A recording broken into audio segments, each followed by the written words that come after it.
My name is Wanja Maina. I'm a young person. I'm 29 years old. I'm a young person with a disability.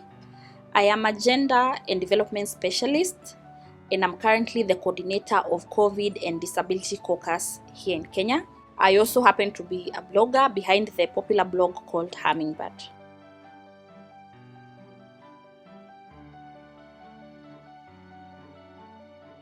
It's a very important day in the calendar of human rights. This is because the whole world has appreciated the fact that young women and girls across the world, all of them have commonalities. For example, all of them have a gender-based violence story, a story of violation, a story of violence against them. So these 16 days give us a special opportunity to look at the challenges they go through, to actually normalize breaking the silence. But as I have always said before, that every day should be a day against gender-based violence. But obviously I appreciate that the 16 days are meant to amplify and to remind the world that when you go to some small village in Kenya, you still find girls who are not able to enjoy their human rights.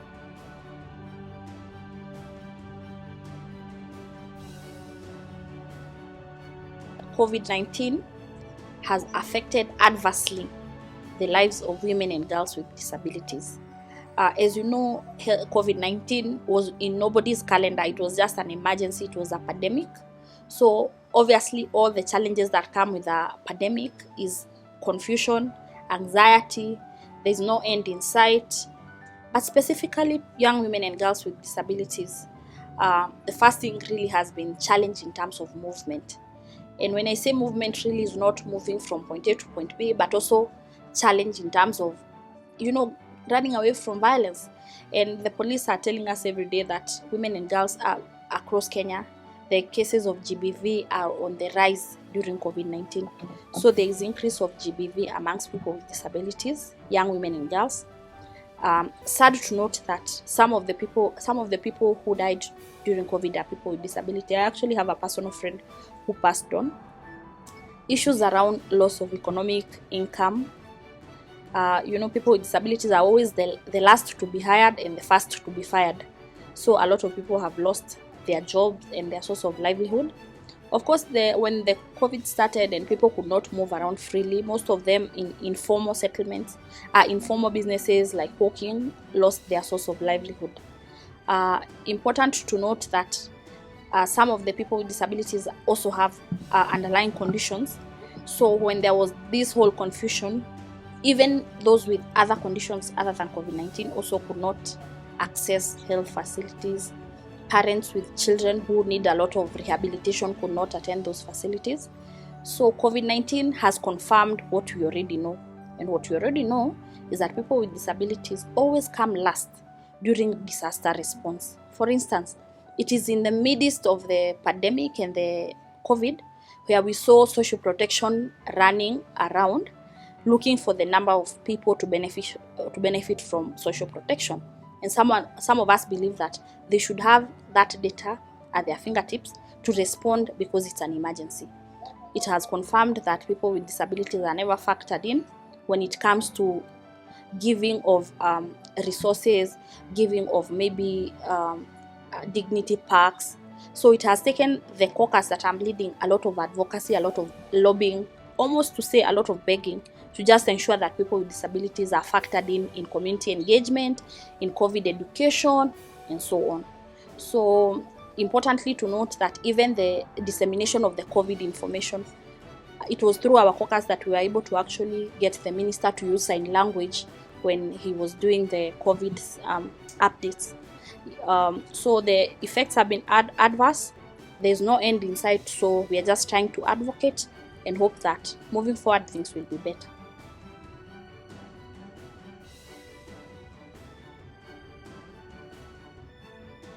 The forms of gender-based violence experienced by women and girls with disabilities are many depending on where they come from. Sad to note that some of the perpetrators are actually family members, relatives, and neighbors. The first violence that probably nobody talks about is really rejection, where you've had snide comments, this child in our family, we don't get such children. Considering that we come from a traditional African society that has a lot of negative perceptions and associations of disability. For example, in some communities that I won't mention, they say you are cursed, or you are not a child of this family, or we wronged the Lord, and a lot of explanations. So when there's rejection and lack of appreciation of diversity of children, it means that these children don't get an opportunity to go to school, because I believe lack of being taken to school is a form of gender-based violence. Because the moment you don't educate a girl, you are taking away from them the ability to engage in economic activities, to be exposed.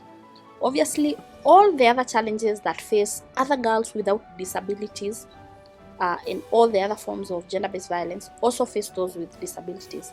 But now the question is really the extent. Physical violence, sexual violence, which is actually on the high. A lot of defilements have been reported, even in our media, as you might have noted. Economic violence, people have always assumed is where you have a black eye in the face, of which it's part of gender-based violence. But there's also psychological violence that people rarely talk about, but it's everywhere. In the cyberspaces, as I said, I'm a blogger. Every so often when I write about some topical issues or some issues that elicit high emotions, instead of people disagreeing or agreeing with me based on what I've written, they must insert disability, as if to say you cannot talk like that on the internet. Cyberspace violence, which is a form of gender-based violence. It's like people want you to get out of the internet. Economic violence, of course, instances where you're not able to get a job or you're underpaid, so familiar. Gender-based violence, as you know, it's always marred by a lot of silence. But the physical violence, nothing to report about. But the fact that I'm a youth leader, my peers and friends that I hang around with have very common of such stories.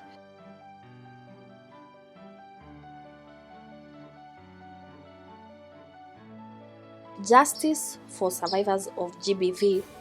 I would say, the lawyers usually say justice delayed is justice denied. And one of the biggest barrier, it seems like there is just a big confusion from the very beginning. Because when it comes to access of justice, it really starts from the first interaction of justice, which, for example, if it's an issue of sexual violence, is an issue of reporting, getting the medical aspect catered for, but also now access to justice. You all agree with me, starts with the authorities. And by authorities, I would say I mean the police. Now, when it comes to the side of the health, I would say is that the health care workers sometimes do not understand people with disabilities. Obviously, a lot of barriers around communication for deaf people, for instance. But when you go to the issue of justice in terms of government, I'll start with the government number of justice of gender-based violence, which is 1195. Now, some of the young leaders that are young people with disabilities that I lead who are deaf have always asked, so this number is meant for calling, and I am deaf. So why can't we activate this number to also appreciate SMSs, for instance? A big gap. Moving from there is that parents and caregivers of girls and women with disabilities are also a big barrier. We'd assume that they'd automatically have their best interest at heart, but sometimes we follow some stories only for them to say it was solved, or they just go silent. He had given me the story of the defilement of the 13-year-old by a neighbor, a girl who has autism. So I developed an interest, did a lot of work in terms of getting the pro bono lawyers and getting the NGO people to get interested in the matter. The mother would later ghost me. She never responds to me. And yet when she called me, she was in a lot of distress. The story is way too common. And I want to believe that the matter was solved locally because the mother is still alive and the daughter is still alive. Defilement, for instance, are just solved locally out of the police station. And even more matters that we don't know about are hidden in silence in families, only spoken about in whispers. The police really need a lot of sensitization because it's from them that we access the referral pathways up to the very end. Of course, even the perception of the police, I'd also imagine the accessibility of our courts and the general attitudes of the people in the justice referral pathway, big challenge. But even more importantly, how aware are our women and girls with disabilities of their rights? Because in Kenya, we've talked about, I know my rights, I know my health rights, I have an right to a second opinion, but we assume that people know their rights. But truly, when we look at the matter deeply, is that there are people who are so disenfranchised in this country that they don't even know that they have rights. And it hurts me that you're going to meet people who don't have identity cards. Then you wonder, you're white, how comes you don't have an ID? But it's because in Kenya, people with disabilities are the largest minority, so they are the majority of the minority. But when it comes to enjoying rights as simple as citizenship, they simply don't enjoy. A big gap in terms of sensitization of people's rights. Probably someone will be defiled today, but they don't know where to go. Implementations of the acts and the laws, because the issue of justice really is about fairness and ensuring that however small or however big you are, you get your rights. Sometimes even community members have a lot of information that can help in investigation and holding the bad people to account. But then again, we are silent.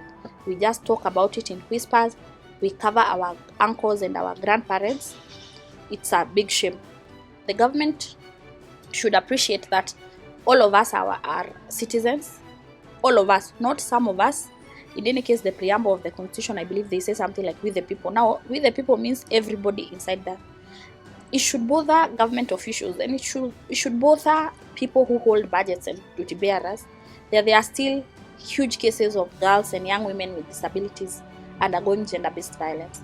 And economists have told us that it costs us millions, if not billions of money when some people are not able to productively engage in the affairs of their country. And we've also seen that every time the government gets interested in an issue, it becomes an issue of public interest. We saw the president, should be like 1 year ago, talking about FGM, and he said that he wants to eradicate it by 2022. My question is, which person who is a big holder of a budget and a big office will actually call out some of these challenges? Because there are too many. When people sit together, they are just saying, it's familiar, it also happened to my daughter, it also happened to my son. So we can't afford to have this, and the government should invest.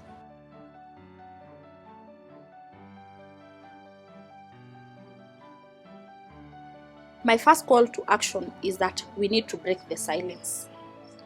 To break the silence, because even before we go to the stakeholders like the chiefs and the NGO people, the issue of sexual gender-based violence are first known at family level and at community level. It's still these very people that solve the issues locally. 100,000 is passed from one hand to another. So my first call to action is that we need to break the silence. We don't need, in fact, I've always asked, if there's a young woman who has been raped, how come is the one who carries the shame and not the one who raped her? Because she's a victim. In fact, it's like when a vehicle finds you on the road. Sorry to compare gender-based violence and a vehicle, and then me, I'm hit by the vehicle, I break my leg, but I should be ashamed. I think the one who should be ashamed is the one who hit me with a vehicle. So some of the challenges is really the shame that is associated. And the problem with the silence and the shame, people don't come out. Break the silence. We don't need to protect these people because they are bad people. At the moment we continue covering those perpetrators, they'll do it to the next child. They'll do it for me. My first thing is, during COVID, we are being told to do communal masking. For me, I would say communal breaking of silence. Me, even if you don't say, Winnie will say. Even if you don't say, me, I'll say. Remove all barriers when it comes to access to justice in the justice referral pathway. We are talking about the attitude of those policemen. We are talking about the accessibility of courts. We are talking about accessibility of information. We are also talking about, and this is my call to action to NGO people. I've seen a lot of NGO and donor funding around gender-based violence in Kenya and sexual violence. And I've always asked them, the whole point of non-governmentals has always been bridging the gap and calling the government and holding the government to action. For me, I would say, include young women and girls with disabilities in your programming and in your projects, because they are still girls like everybody else. And maybe in your next meeting, you should ask yourself, who is not in this room? That's my call to action. My fourth call to action is dissemination of information. A lack of information. Information is power. When people are empowered with information, they know that This is their first point of contact after an abuse. They know where to go for the PrEPs and the pregnancy screening or the HIV screening or PrEPs, depending on the nature of the sexual violation. They know which police station to go to. I've been seeing a lot of efforts to have gender offices in police stations. But I would also say that, considering that people with disabilities are also the largest minority, maybe we should also have gender disability desks in police stations, where we have police who speak sign language, for instance, who understand. And also something else is just make the process of justice simpler. If a person has gone to police station A to detail their experiences and how the matter happened, the unfortunate thing in this country is that they'll also go to another desk and also explain the same thing, and then another desk and explaining, which is also traumatizing. It's fatiguing. Africans really should just appreciate diversity, and they should know that people with disabilities are part of society. And when we just normalize that these people are here to stay, we shall be very sensitive to their needs. I want to believe that your average girl with a disability somewhere in Mombasa, all they want is to go to school, eat nice meals, pray with their friends, go to sleep, watch a movie, eat mabuyu with their cousins. But it cannot be normal that we take away their rights, their joy, such that these children are forced to even grow before their age because they are undergoing a lot of violence. We break the silence. We appreciate and respect girls and women with disabilities, starting from the family level to the community level to the county level and then to the national level. And I repeat, we cannot normalize gender-based violence.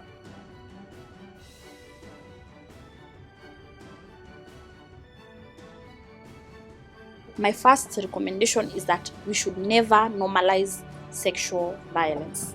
It is not normal. It is not funny.